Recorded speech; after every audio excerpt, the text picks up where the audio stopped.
Shalom. La semaine dernière, nous avons traité ensemble, nous avons évoqué ensemble la grandeur de David Amelech. Cette semaine, dans la Haftara de la paracha de Chayei Sarah, nous assistons à la fin, au dernier jour de David. David dont la vie a été remplie, pas un seul instant vain dans le royaume de David. Et voilà que David va devoir nommer celui qui va être son successeur, celui qui va désormais régner sur l'âme Israël à sa place. Il était déjà prévu, ainsi que David s'était engagé envers Bathsheba, que ton fils régnera après moi, Shlomo sera le roi. Et pourtant, nous avons deux personnes qui, a priori, ont été fidèles à David tout au long de leur vie, Éviatar et Yoav, et ils ont pris parti de suivre Adoniaou et, semble-t-il, de ne pas être avec Shlomo. On peut se poser la question, pourquoi ce revirement? Pourquoi ce changement?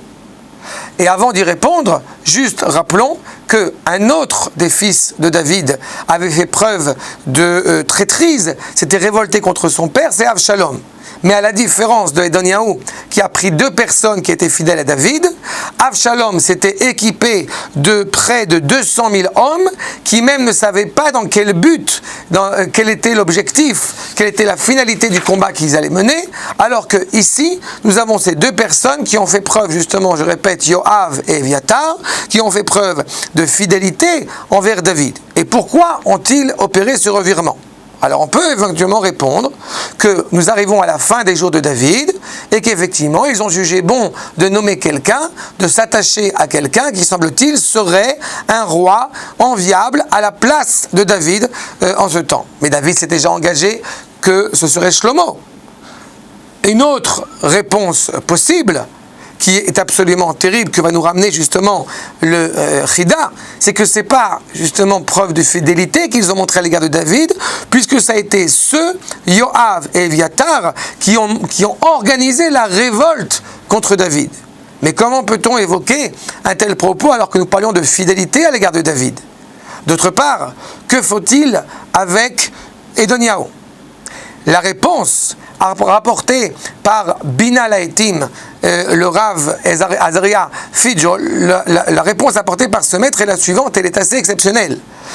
La raison pour laquelle Éviatar et Yoav sont partis avec Adoniaou était à la demande de David. Comment est-ce possible? En fait, nous raconte le Rav, nous explique le Rav en profondeur sur le fait que justement Yoav et Éviatar, eh bien, à la demande de David, il a bien vu que Adoniaou prenait un cheminement qui était totalement erroné, qui est totalement illicite, et en l'espoir d'essayer de le ramener vers le bon chemin, il a nommé ces deux hommes de le suivre et d'essayer de le ramener vers le bon chemin.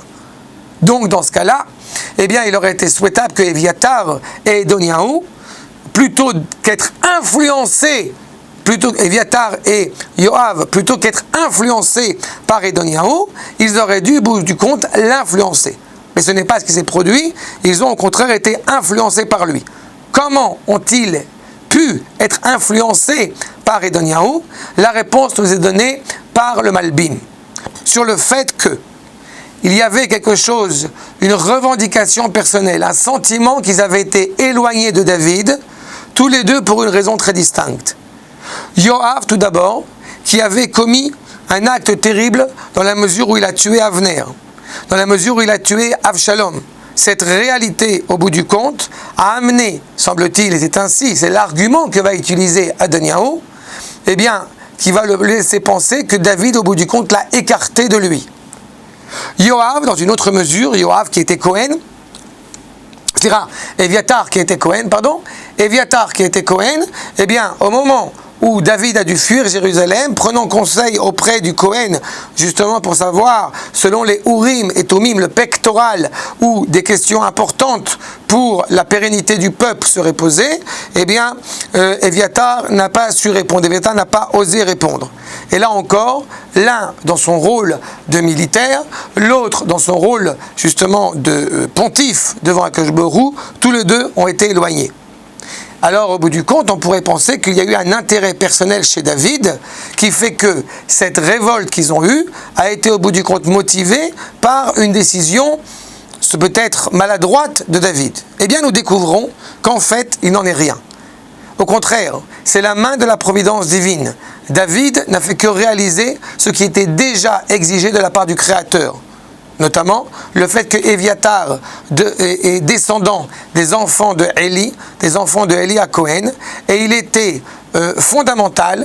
Akadosh Baruch Hu voulait écarter, à cause d'un comportement totalement problématique, voulait écarter les enfants de Élie pour ne plus être Cohen. Cela a pris du temps au niveau de l'histoire, mais l'histoire encore une fois agit et mène justement David à écarter Éviatar, et donc de mener avec succès ce pourquoi la famille de Éviatar, la famille des enfants de Élie, ne pouvait plus être Kohanim dans le Beth Amikdash.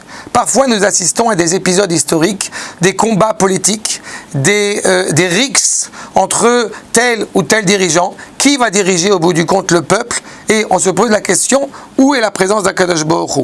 Mais l'histoire, elle est, comme le rappelle le Rav Kook, eh bien, animée par les hommes, mais au bout du compte, elle cache derrière le dessein EIN divin qui, lui, au bout du compte, mène l'histoire. Aussi pourquoi le Rav Kook écrivait Historia avec un taf et pas avec un tête, parce que ce qui se cache devant les épisodes humains, c'est justement le Créateur. Au moment où David arrive à la fin de sa vie, où on pourrait comparer cela à tous les phénomènes, à tous les systèmes politiques existants dans le monde, la fin du roi, eh bien, laisse la place à des luttes, parfois même que Dieu nous en préserve, des luttes fratricides pour nommer celui qui va diriger le peuple, mais là nous voyons expressément qu'il n'y a pas de lutte fratricide.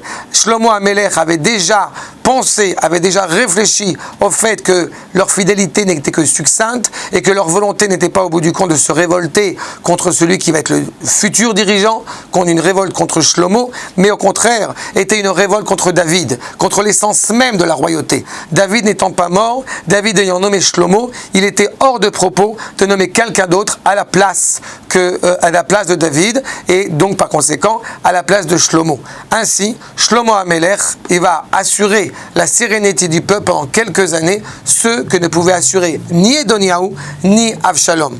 L'orgueil les a justement erronés, l'orgueil les a menés vers un cheminement tortueux et les a empêchés objectivement de voir que seule la grandeur de David, seule la sagesse de David pouvait savoir qui serait le roi digne et qui assurerait au bout du compte et qui serait légitime pour assurer au bout du compte les directions d'Am Israël pour le mener à, encore une fois, au projet divin dans son succès. Shabbat Shalom.